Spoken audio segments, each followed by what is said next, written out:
Shalom Bapak Ibu. Shalom. Sekali lagi shalom. Ada sukacita di rumah Tuhan, amin. Haleluya. Pagi hari ini kita mau bersama-sama bersukacita menyembah mengagungkan nama Tuhan. Mari kita siapkan hati kita di hadapan Tuhan. Kami mengucap syukur ya Bapa buat kemurahan kebaikan-Mu atas hidup kami. Pagi hari ini Tuhan kami boleh datang menghadap hadirat-Mu ya Bapa dengan penuh kerinduan kami. Kami membawa segenap hati kami Tuhan, penyembahan kami, ucapan syukur kami buat kebaikan demi kebaikan Tuhan yang tak pernah habis-habisnya ya Bapa. Terima kasih Tuhan Yesus, terima kasih Bapa di surga. Kami bersyukur Tuhan. Kau Allah yang dahsyat. Kami mau tinggikan Engkau. Walau dunia berubah, namun kasih-Mu Tuhan tetap sama di hidupku.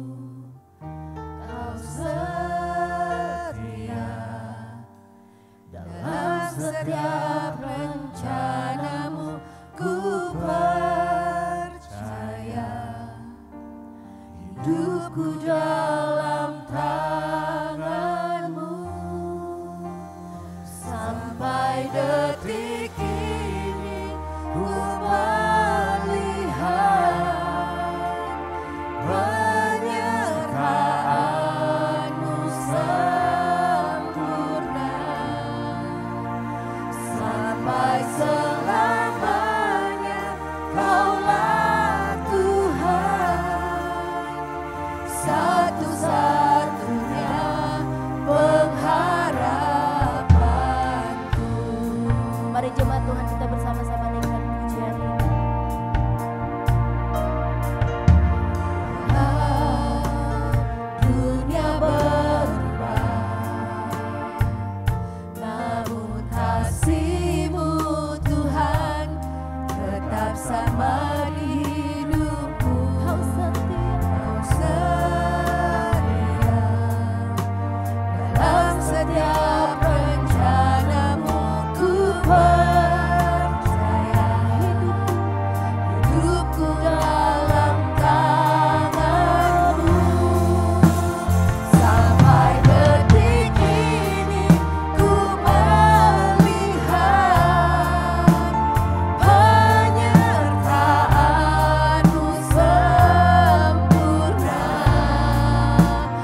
Engkau Raja kami, Engkau yang layak disembah.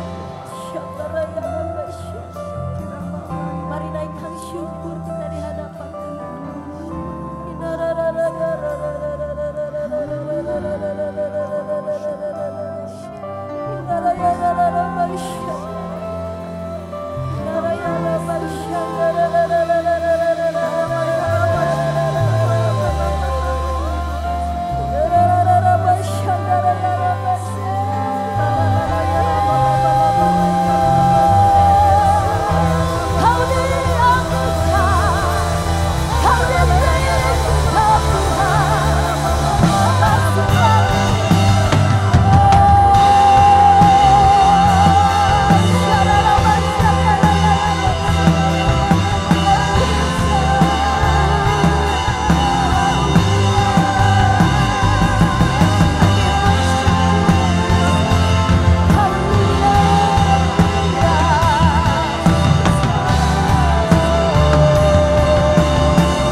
satu-satunya dalam hidup kita, amin.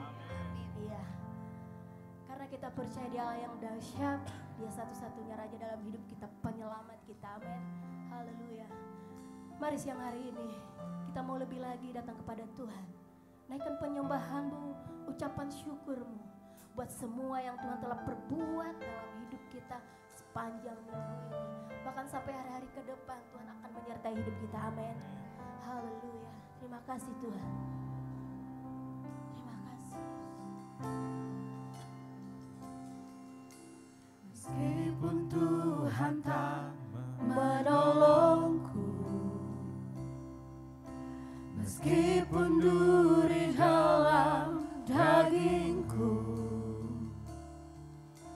ku tetap memilih untuk percaya dan mengucap syukur.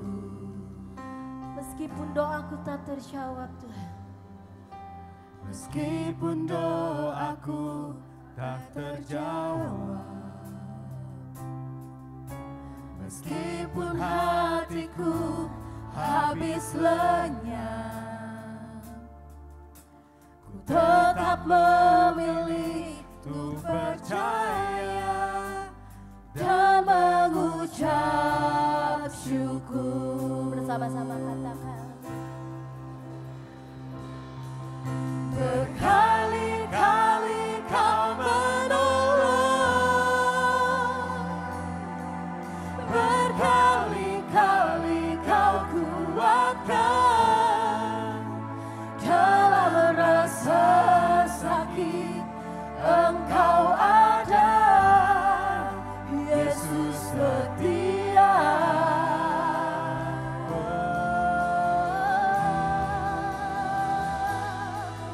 Berkali-kali Kau menolong, Berkali-kali Kau menolong kami Tuhan. berkali-kali Kau kuatkan, dalam lembah gelap Engkau ada, Yesus setia. Mari jemaat Tuhan saja nyanyikan pujian ini. Meskipun Tuhan tak menolong, meskipun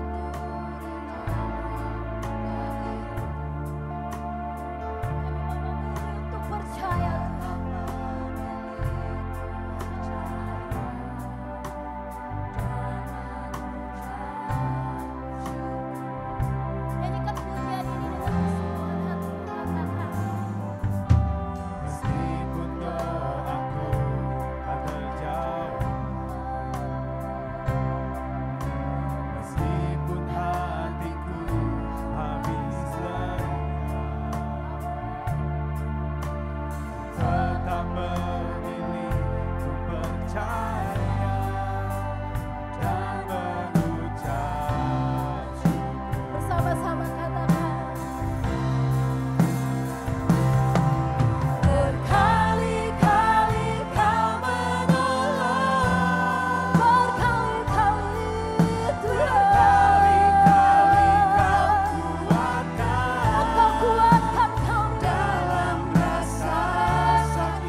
setia Tuhan.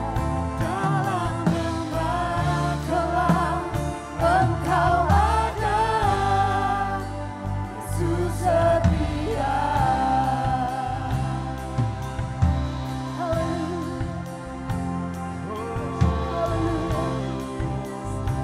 Engkau setia Tuhan dalam hidup kami. Bahkan berkali-kali Engkau menolong hidup kami Tuhan. Engkau setia atas hidup kami. Meskipun terkadang kami tidak setia Tuhan, Engkau tetap setia.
Engkau setia Tuhan. Engkau melihat setiap kami yang hadir pada siang hari ini. Kami tahu Engkau selalu setia atas kami Tuhan. Bahkan berkali-kali Engkau menolong kami.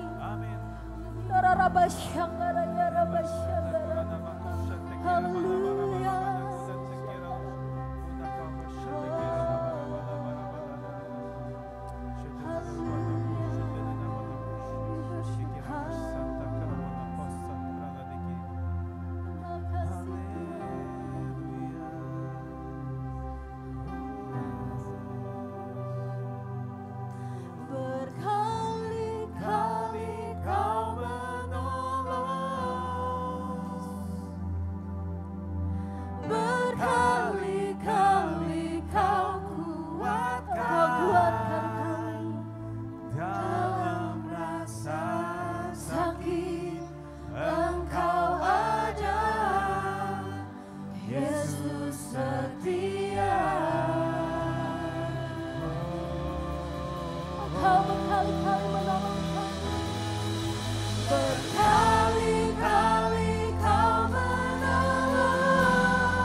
setia. Mari kita beri tepuk tangan buat Tuhan kita. Haleluya, haleluya, haleluya. Terima kasih Tuhan, terima kasih Tuhan. Kami terkagum-kagum caramu menuntun kami. Kami bangga, kami beruntung punya Tuhan yang luar biasa. Tuhan yang ajaib, Tuhan yang tidak pernah capek, Tuhan yang tidak pernah bosan, Tuhan yang selalu menuntun kami. Walaupun seringkali kami lemah, tidak berdaya, berkali-kali kami gagal. Tapi ternyata ruangan hatimu terlalu luas buat semua kelemahan-kelemahan kami. Bahkan tanganmu tetap terulur, menawarkan untuk mengangkat kami kembali. Sehingga kami tidak tetap jatuh, tapi kami dibawa kepada jalan-jalannya Tuhan. Kami bangga punya Tuhan yang menggenapi firman-Nya bahwa buluh yang terkulai tidak akan dipadamkan, tidak akan dipatahkannya, dan sumbu yang pudar nyalanya tidak akan dipadamkannya, sampai semuanya dibuat Tuhan dipulihkan. Siang hari ini kami hadir di sini, tidak ada agenda lain Tuhan. Satu kerinduan kami, pulihkan kami Tuhan. Bagian mana dalam hidup ini yang belum pulih, pulihkan kami Tuhan. Hamba-Mu hanya alat. Taruh tangan-Mu atas hamba-Mu, taruh tangan-Mu ke atas tiap jemaat-Mu Tuhan. Biar sebentar ketika firman-Mu diperdengarkan dari bangku yang paling depan sampai bangku yang paling belakang, ada sesuatu yang diubahkan di hidup kami dan hidup kami diperbaharui. Kami siap Tuhan melalui firman yang kami dengar, disembuhkan, dikuatkan, diperbaharui, dihibur oleh firman Tuhan. Itu sebabnya dengan hati yang rendah, di dalam dan demi nama Yesus Kristus, setiap kita yang siap terima firman Tuhan, sama-sama katakan. Sekali lagi beri tepuk tangan buat Tuhan kita, haleluya. Haleluya, baik, puji Tuhan, silakan duduk. Saudaraku, selamat siang, shalom. Sekali lagi shalom, ya. Senang sekali ketemu sama saudara. Apa kabar saudara? Iya. Terima kasih buat tim Present Worship ya. Wah, dari kebaktian pertama tadi saya merasa saudaraku ada Tuhan di tengah-tengah kita. Siapa yang percaya ada berkat istimewa buat kita? Wah, saudara antusias? Saudara semangat? Amin. Coba bilang kanan kiri, Tuhan mau memberkati kamu. Bilangin saudaraku. Iya. Haleluya. Terima kasih buat Pak Gembala, saya sebut dengan hormat Bapak Pendeta Ishak Gunawan ya, dan Ibu ya udah memberi kesempatan buat saya. Saya nggak hadir sendiri, bersama istri, bersama anak bungsu, dan ada keluarga rohani juga hadir di sini. Ya senang bisa beribadah bersama-sama dengan saudara di sini. Oke, saudara, haleluya. Oke, dan saya masih nyambung ya. Jadi tema yang mau disampaikan adalah melepaskan prinsip. Coba katakan bersama saya, 2, 3. Melepaskan prinsip. Nah, saudara, ternyata begini. Ikut Tuhan, terima Yesus, ya, itu saudaraku, kita perlu melepaskan apa yang ada di dalam hidup kita untuk diganti dengan prinsip-prinsipnya Tuhan, saudaraku. Nah tadi pagi coba kita buka dulu ayatnya di Lukas pasal 14, coba lihat. Lukas 14 ayatnya yang ke-33. Saya pinjam dulu mulai dari sini ya. Lukas 14, ada nggak yang hadir di kebaktian ini, hadir kebaktian pertama? Ada? Oh puji Tuhan, itu pengurus semua saudara. Ya, mereka harus hadir memang. Oke, sudah di depan saudara, yuk kita baca sama-sama ya. 2, 3, demikian pulalah tiap-tiap orang di antara kamu yang tidak melepaskan dirinya dari apa? Segala miliknya, tidak dapat menjadi, ya jadi dari awal saudaraku, Yesus itu ya adalah apa namanya, pribadi ya yang terbuka saudaraku.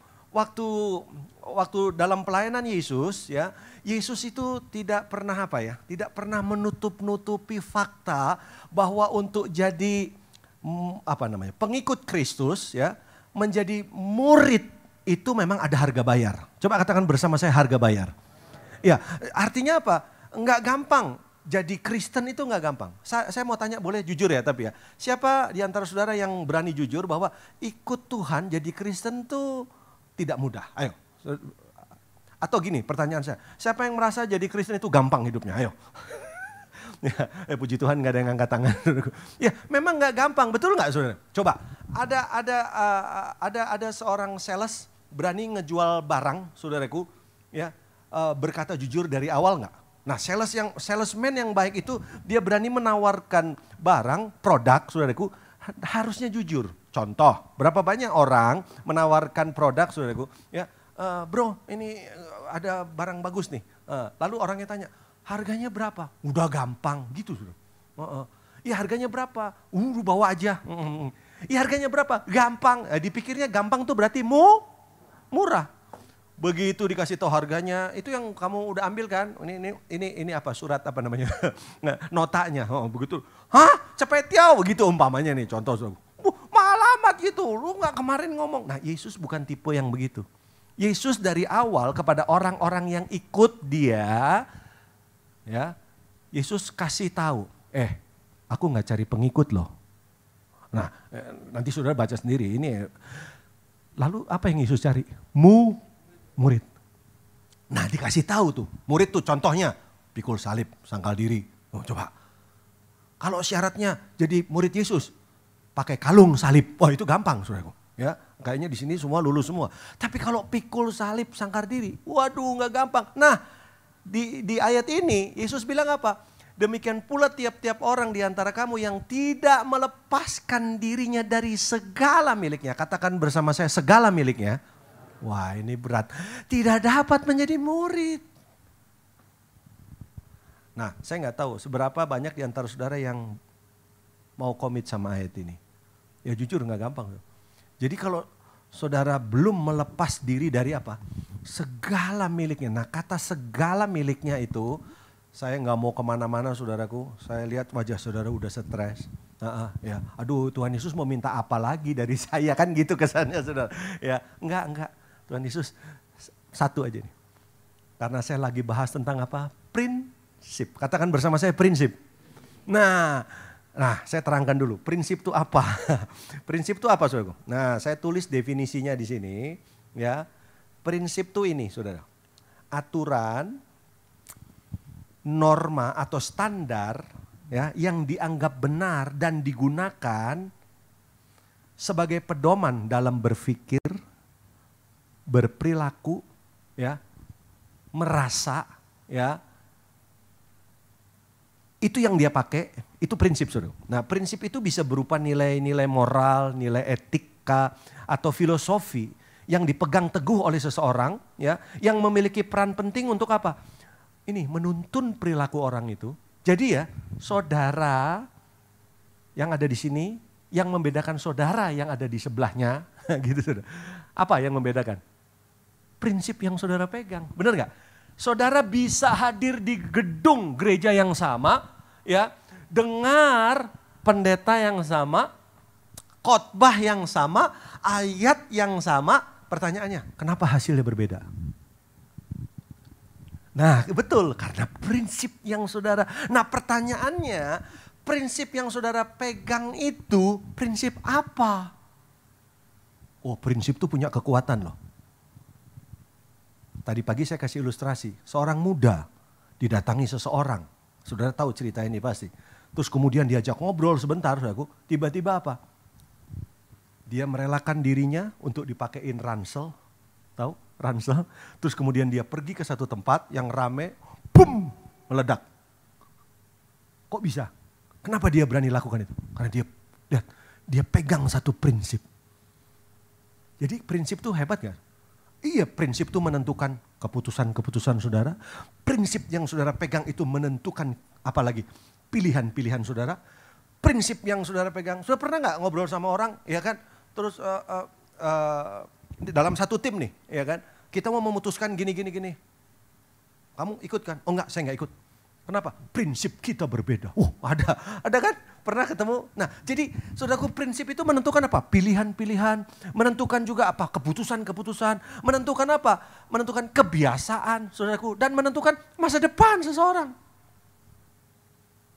Jadi ini kan kelihatannya kan amin, saya khotbah nih. Belum tentu.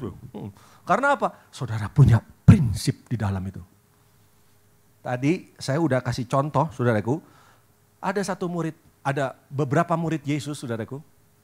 Udah dibaca aja deh daripada nggak enak, saudaraku. Ya, coba kita lihat. Tadi Lukas berapa ya? Lukas pasal 9 ayatnya yang mulai dari ayat yang ke-50 berapa? Lukas pasal 9, coba kita lihat, saudaraku. Ayat yang ke-53 gitu. Boleh. Ketika hampir genap waktunya Yesus diangkat ke sorga, ia mengarahkan pandangnya untuk pergi ke Yerusalem. Terus 52. Dan ia mengirim beberapa utusan mendahului dia. Mereka itu pergi lalu masuk ke satu desa Samaria untuk mempersiapkan segala sesuatu baginya. Terus apa saudara? Ayat yang ketiga. Tetapi orang Samaria itu tidak mau menerima dia karena perjalanannya menuju Yerusalem. Halo saudara, ngerti ceritanya ya? Yesus itu dalam perjalanannya, pelayanannya, dan menurut agendanya ya Bapa di sorga, Yesus sudah harus mau masuk ke salib ya. Di Yerusalem. Jadi Yesus harus pergi ke Yerusalem. Nah waktu mau ke Yerusalem, jalan terbaik itu harus lewat Samaria. Nah sebelum lewat Samaria, Yesus utus dua muridnya, Yakobus dan Yohanes, untuk pamit sama orang Samaria bahwa Yesus mau lewat situ. Nah itu ayat yang kita baca. Tetapi ternyata dalam orang-orang Samaria itu tidak mau menerima dia karena apa? Perjalanannya menuju Yerusalem. Artinya apa? Murid-murid itu ditolak sama orang Samaria, Yesus ditolak oleh orang Samaria. Sampai di sini bisa ngerti cerita ini? Nah sekarang kita mau tahu dong, apa respon murid-muridnya? Murid Yesus loh, murid loh ya, Kristen loh ya. Coba kita lihat, apa respon murid Yesus? Yuk sama-sama kita baca 2-3. Ketika dua muridnya yaitu Yakobus dan Yohanes melihat penolakan itu, bener kan? Terus apa? Mereka berkata, Tuhan, apakah engkau mau supaya kami menyuruh api turun dari langit untuk apa? Wow, murid loh Pak. Murid kok ngomongnya begini? Ya, dengan kata lain apa? Mereka nggak siap mengalami penolakan. Jadi Kristen nggak siap ditolak, saudaraku. Ya, Yesus sepertinya dibela nggak sama muridnya, iya kan? Ngerasa kayak harusnya kan kalau ini mungkin Yesusnya kalau saya loh ya. Ini kalau Yesusnya saya ya. Ya, Tuhan, apakah engkau mau supaya kami menyuruh api turun dari langit? Ini kalau saya. Mari kita berdoa. Kita turunkan api dari langit, saudara. Wah, berarti kalau saya, saudaraku, pelayanannya model kayak gitu. Ini saudara semua gosong semua ini. Ini kebakar semua. Wah, ini banyak yang lebih ini dari orang Samaria ini saudara ya dibakar semua. Tapi enggak loh. Apa ya? Coba yang saya mau sampaikan, kenapa murid? Ini murid loh Pak. Kenapa dia bisa ngomong begitu? Suruh bakar. Saudara pernah nggak dengar di televisi? Bakar, bakar. Ternyata murid Yesus aja begitu. Jangan-jangan dia belajar dari Yakobus sama Yohanes, saudaraku. Nah saya mau tanya, diurus nggak sama Yesus? Tolong bantu saya, diurus nggak? Diurus. Lihat ayat 55. Kita lihat. Yesus bilang apa? Nah, yuk sama-sama baca 2-3. Akan tetapi Yesus berpaling dan ditegor. Coba bilang kanan kiri, ditegor orang itu. Bilang, murid-muridnya ditegor. Nah, cuma saya mau tanya sama saudara, negornya gimana? Nah, di ayat bahasa Indonesia tidak jelas Bu, Bapak. Nggak jelas. Akan tetapi ia berpaling dan menegur mereka. Negornya gimana? Apalagi kita baca ayat 56. Coba lihat. Habis menegur terus lihat ayat 56 bilang apa? Lalu mereka pergi ke desa lain. Jadi kayak penekanannya kurang serius gitu. Ya. Guru, apakah kita mau supaya api turun dari langit? Terus Yesus menegur, terus apa? Mari kita pergi ke desa-desa lain. Jadi kayak nggak serius saudara, ya kan? Padahal saudara tahu nggak? Coba boleh Bapak di belakang boleh bantu saya ayat 55 tapi pakai King James Version. Nah saudara lihat, Yesus ngomong apa? Nah, lihat nih. But he turned and rebuked them. Di-rebuke, tahu rebuke saudara? Ditengking. Apa tuh? And said, ye know not what manner of spirit you are of.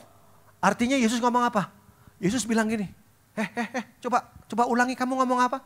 Bakar. Suruh api turun dari langit. Coba ulangi. Ini kalau saya dramatisir. Coba ulang. Ya ampun. Kamu tahu nggak? Kamu bisa ngomong begitu. Itu dari prinsip. Wah, berarti prinsip itu spirit loh. Bilang kanan kiri. Hati-hati kowe dengan prinsipmu. Bilangin. Wah, berarti murid-murid ini, saudaraku, ya punya prinsip. Punya prinsip jauh yang sudah ada di dalam hatinya, saudaraku. Sebelum, saudaraku, dia dilayani Yesus. Nah tapi untung Yesus layani mereka. Caranya bagaimana? Yesus tengking. Ini rebuke tuh tengking. Rebuke tuh kata yang dipakai untuk ngusir setan itu pakainya rebuke. Sudah pernah lihat orang ngusir setan? Ada orang ngusir setan, dalam nama Yesus setan keluar. Ada? Ayo keluar. Kalau nggak keluar, saya yang keluar. Hah? Ada? Nggak ada. Orang kalau ngusir setan, gitu. Saya pernah, saudaraku, lihat teman saya ngusir setan, saya aja sampai keluar. Ya, gara-gara dia terlalu keras, keluar. Oh, luar biasa. Jadi Yesus tidak pernah main-main sama yang namanya apa? Prinsip yang salah.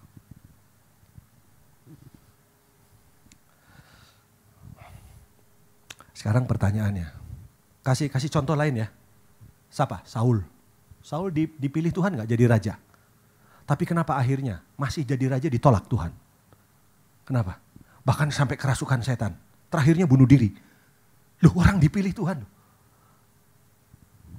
Kenapa? Karena dia punya prinsip yang salah. Yang, lihat saya, yang tidak dibereskan. Saya khawatir. Saudara jadi Kristen, pelayanan, kayak murid-murid Yesus. Tapi masih ada prinsip yang salah, yang tanpa kita sadari. Yang akhirnya apa? Apa yang kita putuskan, apa yang kita lakukan, saudaraku, berlawanan dengan apa? Dengan konsepnya Tuhan. Sama nggak seperti Yakobus dan Yohanes? Puji Tuhan, Yakobus dan Yohanes bertobat. Saya nggak punya waktu. Nanti saudara baca suratan Yakobus, baca suratan Yohanes. Yohanes itu sempat disebut sebagai halilintar ya Pak ya. Bornerges, apa itu bahasa Inggrisnya itu? Halilintar, artinya apa? Kalau ngomong nyelekit. Tapi mau tahu nggak siapa Rasul kasih? Yohanes. Yakobus, baca suratan Yakobus. Yakobus pernah tulis apa saudara? Hati-hati sama mulut. Kedewasaan kekristenan itu dilihat dari mana? Dari seberapa kita bisa menahan kata-kata. Mulut itu kecil, sama kayak kemudi. Ya kan, ditulis di Yakobus. Kemudi itu kecil, tapi dia bisa, apa saudaraku? Dia bisa mengendalikan kapal yang besar. Betul? Kemudi itu kan setirnya kapal itu kan kecil kan? Kapal itu kan besar kan? Tapi yang kecil bisa mengendalikan yang besar kan? Loh, saudara pernah lihat kapal setirnya lebih besar dari kapal? Muternya bagaimana? Kan kecil, masa setirnya gede kayak gini. Tapi lihat kapal yang besar bisa kiri kan. Sama dia bilang, mulut ini ya, kalau kita asbun asal bunyi, asmong asal ngomong, dia bisa membawa tubuh masuk penjara. Bisa. Bisa membawa tubuh juga ke neraka. Api itu kecil, bisa bakar hutan yang besar. No, lihat. Yakobus bertobat dari mana? Dari teguran, dari pelayanan Yesus. Ada prinsip yang berubah untuk hati-hati. Bagaimana dengan kita? Saya berdoa siang ini, di momen yang gak lama ini, beberapa menit ke depan, mau gak? Kita cek kalau masih ada prinsip-prinsip yang salah. Amin. Jangan-jangan ini yang membuat kita, Tuhan sulit untuk jadi partner buat kita. Sulit untuk apa ya? Untuk memakai siapa yang setuju? Tuhan mau pakai kita lebih hebat lagi. Lebih dahsyat lagi. Saudara percaya itu? Amin. Coba bilang kanan kiri. Kamu yang sekarang belum yang terbaik. Bilang gitu saudara. Bilang. Ya. Begini. Yang lebih baik akan segera datang. Bilang gitu saudara. Amin. Jadi ada yang lebih baik. Tapi caranya bagaimana? Pastikan buang prinsip yang lama itu. Kenapa Saul akhirnya ditolak Tuhan? Karena dia punya prinsip yang dia sembunyikan. Siapa lagi ya? Banyak di Alkitab, saudaraku. Kalau saudara, ini tadi contoh murid Yesus. Nah, sekarang kita mau belajar. Dari manakah orang punya prinsip itu? Prinsip itu dari mana? Seringkali tanpa sadar kan? Kita ini, maaf, ini kan kelihatannya Kristen baik-baik nih ya. Kelihatannya. Tapi jangan-jangan ya, ada prinsip yang saudara pegang. Saudara tuh maaf ini saya udah maaf, ini contoh ya. Saudara tuh gak bener-bener rendah hati sebenarnya. Tuhan mau kan kita punya prinsip hidup rendah hati dan lemah lembut, ya kan, contoh kan. Tapi sebenarnya enggak. Karena ada prinsip di dalam. Saudara tahu gak, tadi pagi saya sampaikan begini. Saya ngangkat satu cerita, ada satu orang ya, kerja dipecat, pindah, akhirnya apa? Putus hubungan kerja. Ya, menikah, juga hancur keluarganya. Kenapa ada orang kayak begini? Waktu ditelusuri, ya ampun, di hidupnya dia embrace, dia punya prinsip-prinsip yang Kristen loh. Makanya dengar ya, aduh, saudara bisa saja Kristen dibaptis, tapi oke, baptis. Tapi pertanyaan saya, prinsip saudara ikut ke baptis enggak? Udah mulai emosi nih saya nih. Prinsipnya ikut dibaptis enggak? Ikut ditenggelamkan enggak? Dan prinsip yang lama harusnya mati. Dan kita ganti dengan prinsip yang baru. Prinsip kebenaran yang ada di dalam hidup saya dan saudara. Nah masalahnya orang cuma dibaptis, ya cuma badannya. Dompetnya pun tidak dibaptis. Jadi dompet punya prinsip sendiri-sendiri saudaraku. Ya, ini penting sekali. Kelihatannya kayak guyon kayak gitu ya. Tapi coba benar. Banyak orang bahkan dibaptis bisa berkali-kali. Nggak berubah hidupnya apa? Karena ininya belum dibaptis. Prinsipnya itu. Aturan-aturan yang dia pegang, ya baik itu moral, saudaraku value-value yang sebenarnya berlawanan dengan firman Tuhan. Coba, Tuhan bilang apa sama Saul? Tumpas. Apa Pak yang disuruh tumpas Pak? Amalek, betul? Jangan kasih sisa. Apa yang dilakukan sama Saul? Rajanya dibiarin hidup. Nggak boleh ambil binatang-binatang semuanya ditumpas. Disisakan loh. Yang disisakan yang bagus enggak? Bagus. Apa yang ada di prinsip ada di prinsipnya Saul apa? Ini saya udah emosi nih ceritanya. Apa prinsipnya Saul? Tuhan kemungkinan akan berubah pikiran.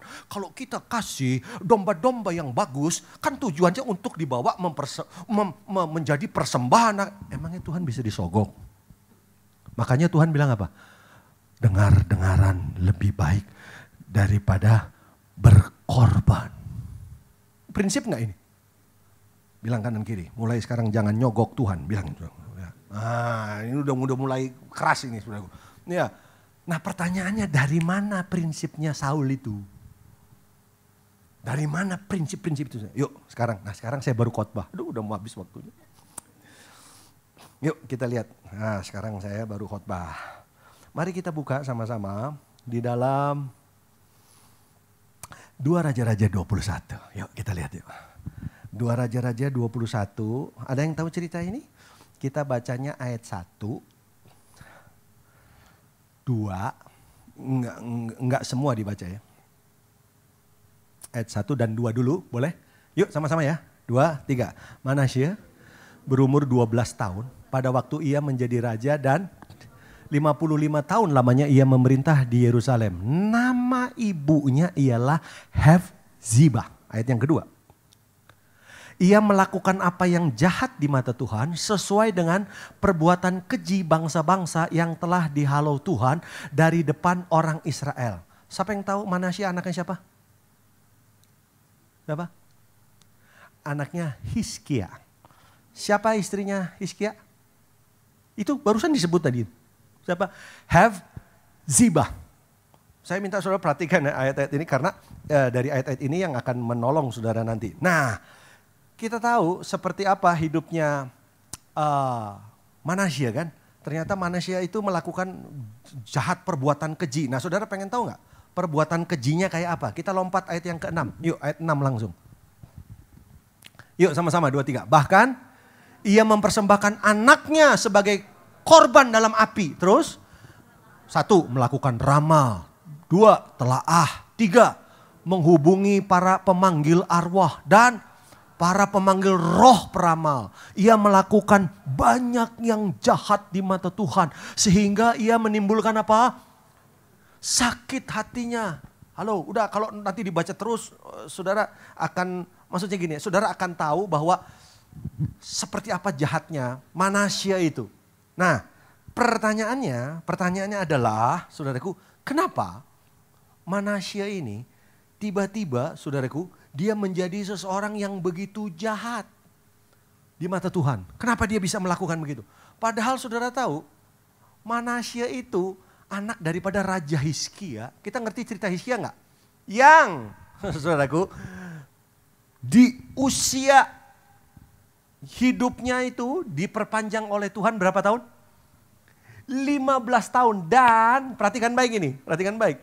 Si Manasya ini dilahirkan di kurun waktu di mana Hizkia itu diberi perpanjangan umur. saya lagi bahas tentang apa saudaraku? Dari mana sih prinsip-prinsip hidup seseorang itu mulai tertanam? Halo, nah ini penting sekali. Kalau saudara perhatikan ayat 1, kembali lagi ya. Nanti saya berharap saudara udah tahu ceritanya Hizkia. Ya, dikatakan Manasye berumur 12 tahun pada waktu menjadi raja, 55 tahun lamanya ia memerintah. Nama ibunya ialah siapa? Hefzibah. Menarik nih. Alkitab mencatat beberapa peristiwa tentang ini. Nama ibunya siapa? Nama ibunya siapa? Coba saudara lihat, ambil contoh nih. Bisa nggak? Bantu saya sebentar. Kalau saudara lihat di 1 Raja-Raja 11 ayat 26. Coba lihat. 1 Raja-Raja 11 ayat 26. Ini referensi aja. 1 Raja-Raja 11 ayat 26. Nanti kita kembali lagi. Di sana dikatakan apa? Juga Yerobeam bin Nebat, seorang Efraim dari Zerada, seorang pegawai Salomo, apa katanya? Nama ibunya Zerua, apa? Seorang janda, tapi ada catatannya apa itu? Memberontak terhadap raja. Ini menarik. Saudara dapat sesuatu enggak? Coba 1 Raja-Raja 14 ayat 31. 1 Raja-Raja 14 ayat 31. Coba 1 Raja-Raja 14 ayat 31 ya. Kemudian Rehabeam mendapat perhentian bersama-sama dengan nenek moyangnya dan ia dikuburkan di samping nenek moyangnya di kota Daud. Nama ibunya ialah siapa? Naamah, seorang perempuan Amon. Maka Abiam anaknya menjadi raja menggantikan. Lihat saudaraku, nama ibu diangkat bersama-sama, ngerti? Dapat sesuatu enggak? Nah, halo? Oh iya, tidak ada manusia terlahir seperti kertas kosong. Itu salah. Bisa dapat sesuatu di sini? Ternyata setiap manusia lahir itu sudah ada draftnya. Ya. Jadi saudara jangan bilang ini bayi yang lahir sama seperti kertas kosong. Ya dia belum berbuat apa-apa. Tapi sebetulnya sudah ada belum yang cetak birunya di dalam dirinya dia? Sudah ada belum? Sudah ada. Nah salah satu kontribusi cetak biru itu kalau kita lihat dari sini. Manasye itu ternyata dari siapa? Ada faktor hereditas dari ibu. Saya tahu kalau saya ngomong gini berat nih. Maksud Bapak suaminya mana gitu? Suaminya apa tidak berperan? Loh dua-duanya berperan. Tapi ini menarik ini saudaraku. Karena begini. Ada satu slogan bilang. Di balik kesuksesan seorang suami. Ada dukungan dari seorang istri. Wah itu kan nggak luar biasa loh. Istri itu pegang peranan loh saudara. Walaupun saudaraku ya suami punya peran sendiri, istri punya peran sendiri. Tapi sudah dapat poinnya enggak? Karena kalau saya mau kupas terlalu dalam, saudara, ada kesalahan dari Hizkia. Ada. Siapa yang tahu salahnya Hizkia apa? Hizkia diperpanjang usia 15 tahun, mau tahu enggak? Itu bukan karena Hizkia teriak-teriak. Kan ngerti ya, Yesaya datang, kamu sakit ya, kamu mati. Kan gitu kan. Terus apa yang dilakukan Hizkia? Hizkia cari tembok. Terus apa? Terus dia cerita, aku kan sudah berbuat begini, aku kan sudah berbuat begitu. Terus tiba-tiba Tuhan, ini ceritanya kalau diterangin secara sederhana, terus tiba-tiba Tuhan berubah. Kesannya kayak berubah dari mana? Dari teriakannya Hizkia. Saudara, kalau pengajaran ini nggak diterangkan dengan benar, jadi kesannya teriakan-teriakan kita bisa mengubah. Tuhan punya keputusan. Enggak begitu konsepnya. Dari sudut kemahatauan Tuhan, providensia ilahi, saudaraku, Tuhan tahu kok. Tuhan, kalaupun Tuhan putuskan, saudaraku, untuk memberikan 15 tahun, itu dengan sebuah tujuan. Bukan kita udah maaf nih, kita udah sakit, udah mau berangkat terus Tuhan jangan mati. Iya, nggak jadi. Gitu, nggak begitu konsepnya. Ya, kalau konsepnya begitu, saudara cuma lihat dari satu sisi yang namanya sisi mujizat. Wah bahaya. Ada yang lebih tinggi dari mujizat, yaitu kehendak Tuhan. Siapa setuju kehendak Tuhan itu yang terbaik lebih dari mujizat? Artinya kalau saudara satu kali Tuhan putuskan begini, enggak, kamu enggak sembuh. Tapi yang lain, iya itu yang terbaik. Wah ini berat ngomong kayak gini, tapi itulah kebenaran. Saudara tahu diperpanjang berapa? 15 tahun. Menurut saudara ada tujuan enggak? Makanya baca pasal 20 dari 1 Raja-Raja tadi. Nah itu yang saudara mesti baca. Ternyata saudara mau tahu apa yang dilakukan selama 15 tahun perpanjangan usia itu? Yang jelas dia punya anak, Hizkia. Dia bikin anak lagi. Tapi kalau saudara baca di 2 Raja-Raja pasal yang ke 20, saudara bisa ketemukan di sana. Ambil contoh, coba lihat saudaraku. Ayat 12, 2 Raja-Raja 20 ayat 12. Enggak apa-apa ya, saya terangkan ini. 2 Raja-Raja 20 ayat 12.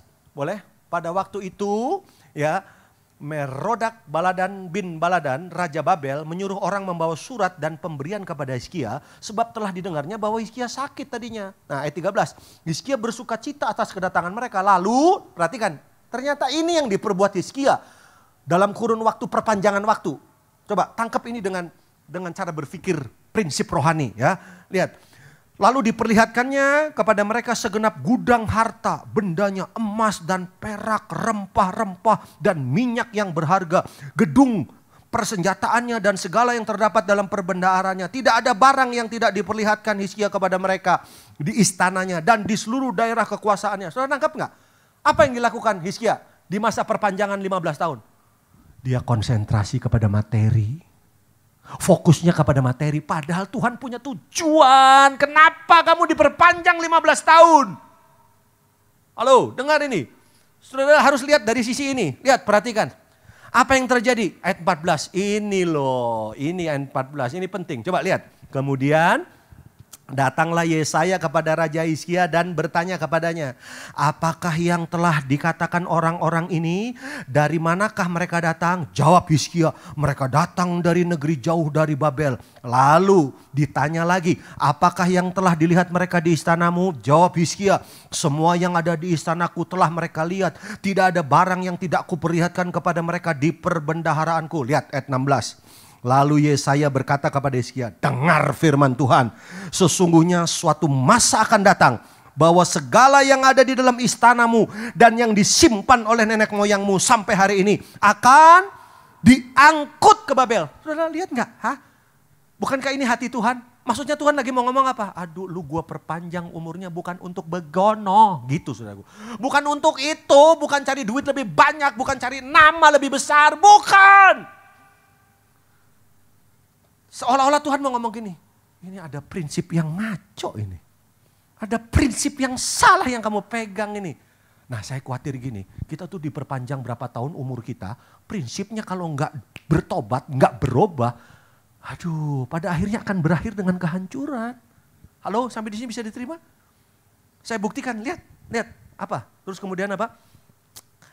Ayat sesungguhnya akan datang satu masa, ayat 17, bahwa segala yang ada dalam istanamu yang disimpan tadi, tidak ada barang yang ditinggalkan. Terus ayat 18, dan dari keturunanmu yang akan kau peroleh, apa?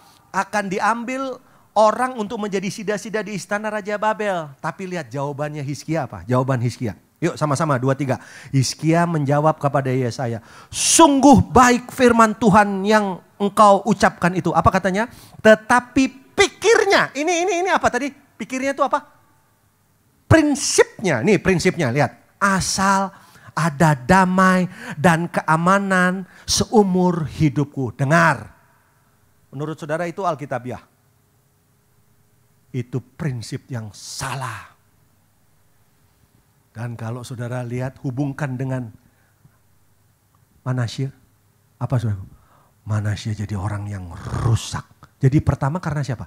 Bapaknya. Kedua gak dapat nilai dari mamanya. Kalau saya berhenti khotbah sini dapat nggak? Dapat sesuatu. Dari mana? Dari mana ternyata orang punya prinsip hidup itu? Ingat loh saudaraku, dalam hidup ini nggak ada yang netral. Saudara bukan kertas kosong. Satu, prinsip hereditas. Makanya bapak ibu kalau didik anak mesti kompak. Ini repotnya bapaknya sudah pikirannya duit, terus ibunya juga rupanya kesel. Karena begitu pulang dari kantor, bapaknya ini megangnya motor, mobil, istrinya nggak pernah dipegang-pegang, saudaraku. Ya. Bahkan ada motor itu ditaruh di ruang tamu, ditulis don't touch.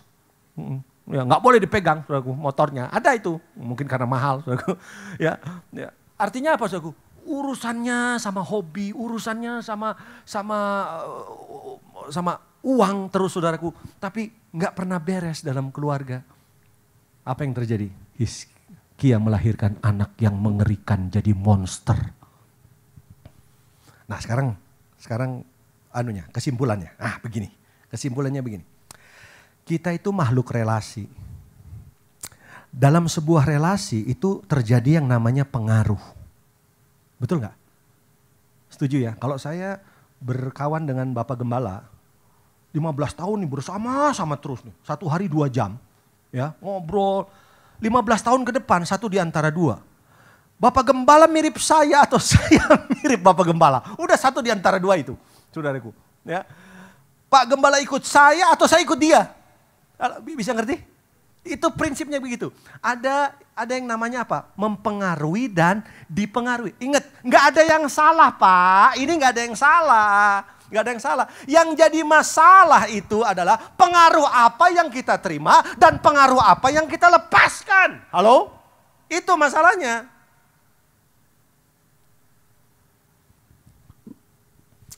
Ada yang namanya, saudaraku, pengaruh.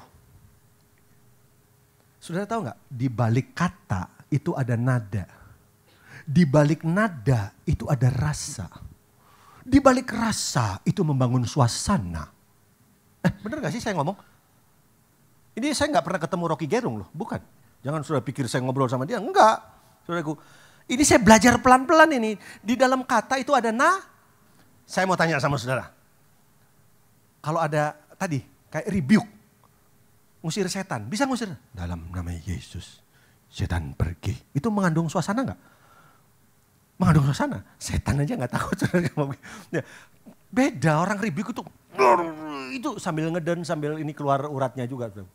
Jadi di dalam kata itu ada nada itu ada rasa. Betul kan? Kalau saudara ngomong sama pasangan, iya kan? Iya kan? Honey, I love you. Kan beda. Honey, I kill you. Itu beda juga. Ya, ada rasa. Satu kali saya khotbah saya nggak sebut kotanya. Malam itu saya khotbah, besoknya mau khotbah, malam itu saya tidur di pastori, saudaraku.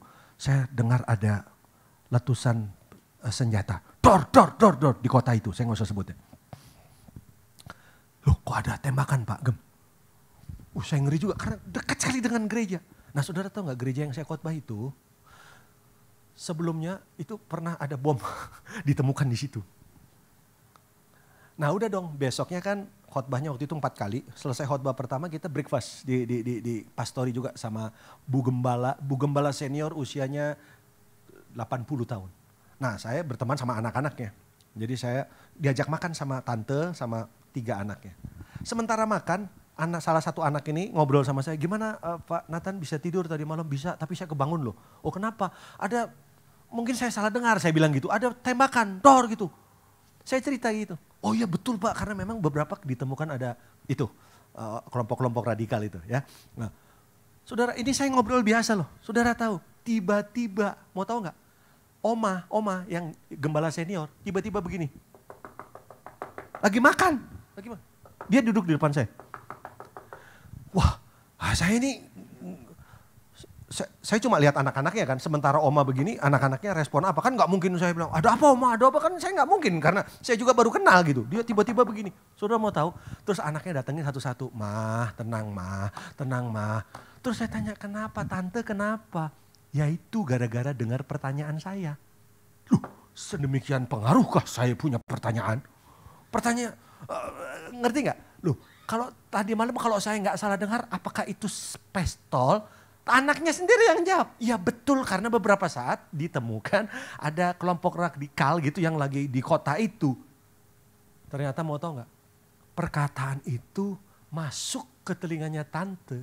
Dan itu mempengaruhi jiwa, ya ampun. Ini saya kasih urutan pelan-pelan ini tujuannya, ngerti nggak? Dalam kata tuh ada rasa, ada jiwa. Di balik kata itu ada nada, ada suasana. Akhirnya apa? Menembus jadi prinsip.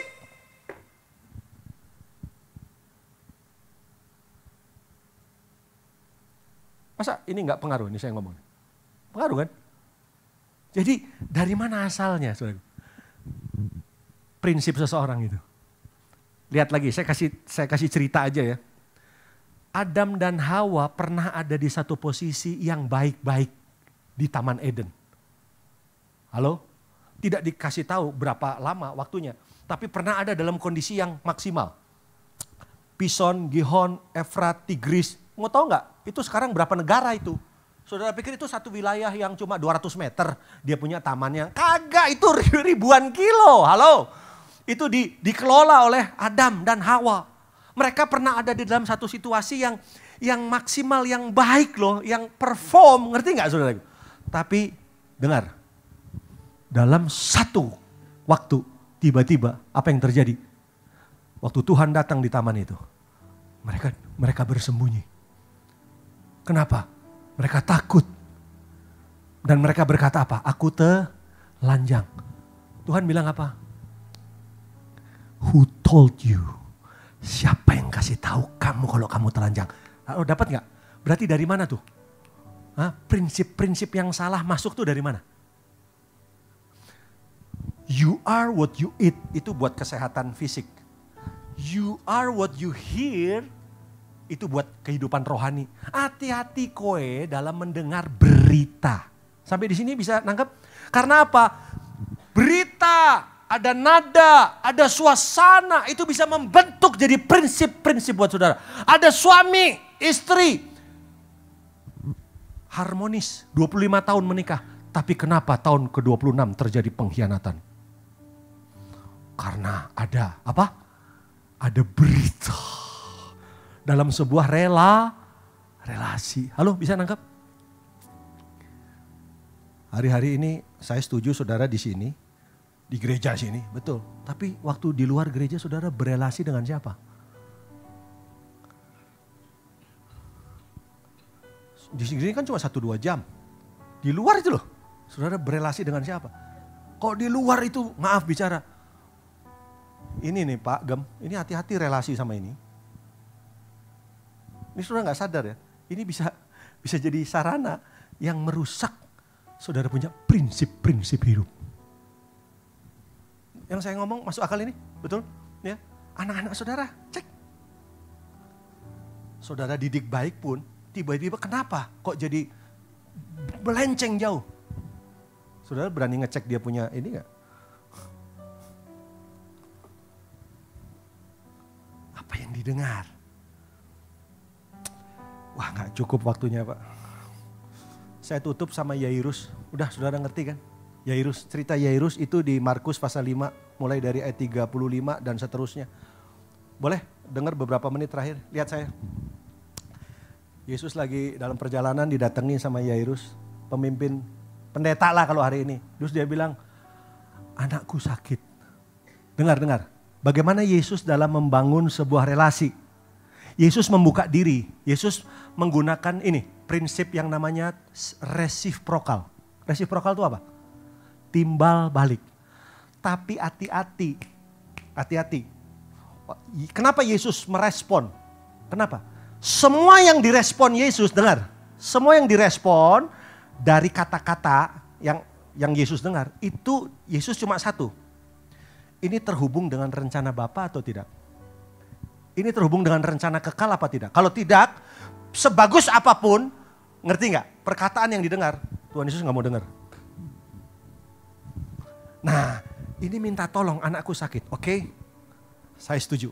Mari kita jalan. Yairus digandeng, ya kan? Mari kita jalan. Tapi kan waktu mau di jalan ketemu wanita meleleh darah 12 tahun. Dan akhirnya Yesus melayani dulu itu, saudaraku, ya masih baik-baik nih. Tiba-tiba datang apa? Berita dari rumahnya Yairus. Apa beritanya? Udah gak usah nyusahin guru. Kenapa? Anaknya udah mati. Mau tahu gak Yesus bilang apa? Nah nanti baca itu. Yesus bilang gini, Yairus, lalu Yesus tidak menghiraukan. Katakan bersama saya, tidak menghiraukan. Rupanya tidak semua perkataan itu harus dihiraukan. Tetap didengar ya, saudaraku, jangan saya bilang, oh itu Pak Pendeta Nathan ngajarin, coba lu ngomong apa? Gua gak denger. Bukan itu loh saudaraku. Enggak, tetap didengar tetapi tidak semua peperangan harus diladeni. Enggak semua, halo. Saudara tahu, artinya apa? Yang pertama, prinsip membangun hubungan. Tidak semua perkataan itu dibiarkan mempengaruhi hati kita. Yang kedua, prinsip Yesus berelasi itu, saudaraku, dia punya filter. Ya di atas ya, tidak di atas tidak. Di luar itu dia gak mau. Tapi ada yang menarik yang ketiga. Yang ketiga apa? Waktu sampai di rumahnya Yairus, apa yang Yesus lakukan? Ingat gak? Mereka nangis-nangis, udah mati. Mau tahu Yesus bilang apa? Yesus apa yang Yesus lakukan? Ada yang ingat? Yesus ngusir Pak. Keluar! Apa nih yang ketiga? Yesus mengeksekusi sebuah relasi. Dapat sesuatu? Saudara pernah gak mengeksekusi relasi? Kalau relasi ini gak sehat, eksekusi.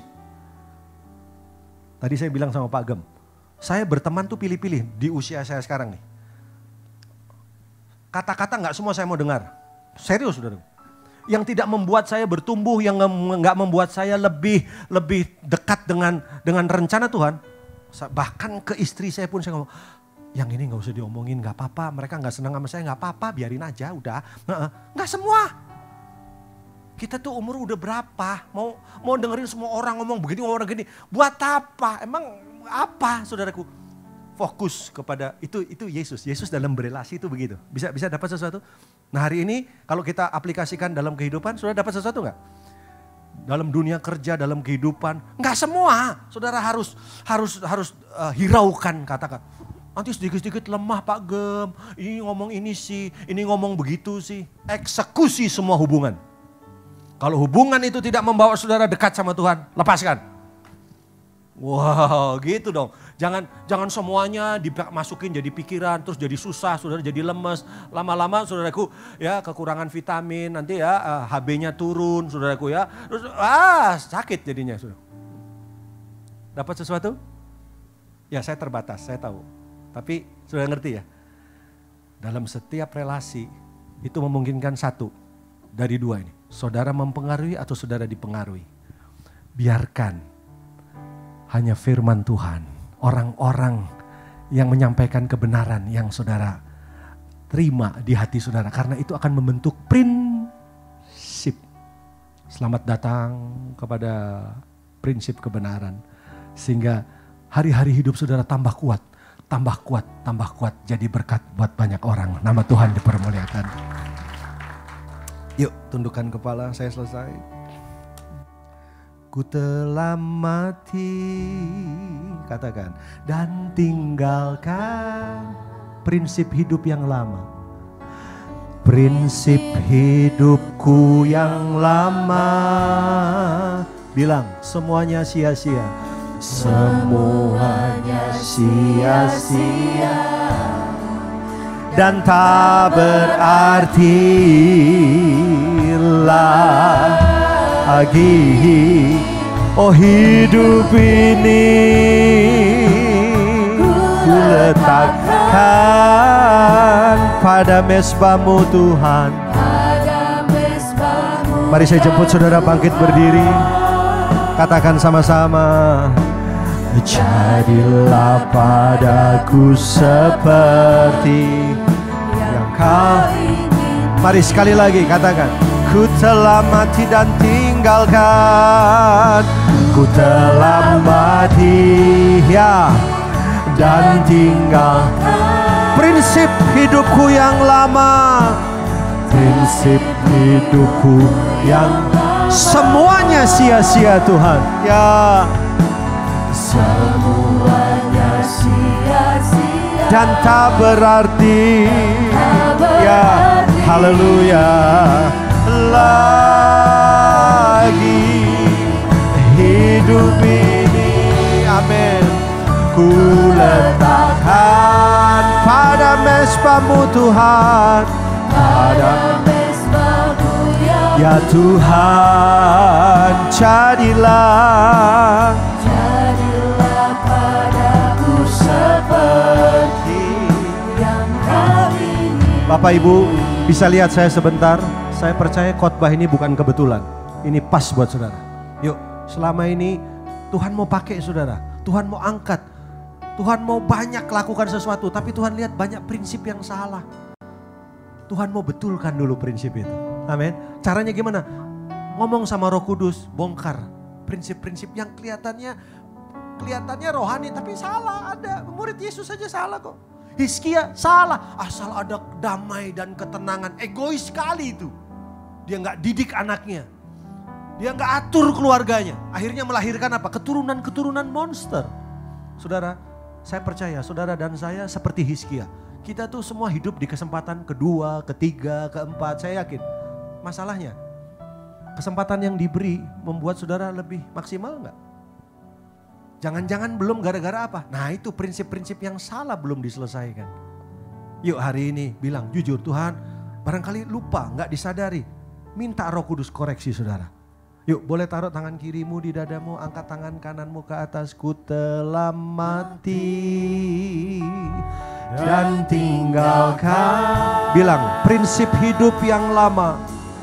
Prinsip hidupku yang lama. Ya ampuni Tuhan, ampuni Tuhan. Semuanya sia-sia. Haleluya. Lagi hidup ini ku letakkan pada mezbahmu. Jadilah Tuhan, jadilah padaku seperti yang Kau. Tuhan, hari ini kami janji, tidak semua perkataan kami hiraukan. Kami mau pasang saringan Tuhan. Kami mau eksekusi setiap relasi Tuhan. Kalau setiap relasi tidak membuat kami lebih dekat kepada firman-Mu, kami mau stop Tuhan. Berlawanan dengan firman-Mu, kami mau stop Tuhan. Kami harus punya filter. Kami mau belajar seperti Yesus. Kami hidup dengan cara yang benar, efektif. Kami hanya mau melekat dengan kebenaran. Tolong kami Tuhan. Beritahu kepada kami banyak prinsip-prinsip yang salah yang kami lakukan selama ini. Roh Kudus menyelidiki setiap hati kami. Aku memberkati pekerjaan Tuhan di tempat ini. Bapak Pendeta Ishak sekeluarga bersama tim yang ada dipakai Tuhan lebih lagi. Membawa nilai-nilai kebenaran. Sehingga setiap jemaat yang ada memiliki prinsip-prinsip yang sesuai dengan firman Tuhan. Terima kasih hamba-Mu selesai. Roh Kudus terus bekerja. Kami terima pertolongan-Mu yang heran dan ajaib dalam satu nama. Tuhan Yesus Kristus. Setiap kita sudah diberkati oleh firman Tuhan. Sama-sama katakan. Tuhan Yesus memberkati. Saya kembalikan. Jutaan jemaat yang dikasih Tuhan Yesus, sebentar kita akhiri ibadah kita pada siang hari ini. Saya undang kita angkat kedua belah tangan kita, arahkan hati kita, fokuskan dan terus terhubung dengan Yesus senantiasa. Pergilah, pulanglah dan jadilah saksi-saksi Kristus. Mari jemaat yang dikasih Tuhan, terimalah berkat damai dan sejahtera daripada Allah Bapa, kasih karunia daripada Tuhan Yesus Kristus, dan persekutuan Roh Kudus yang ada dan manis menyertai setiap kita semua. Mulai daripada pagi, siang yang indah ini sampai hari Maranatha, Tuhan Yesus menjemput setiap kita di awan-awan yang permai. Setiap kita yang percaya menerima, kita sama-sama katakan, amin. Tuhan Yesus berkati.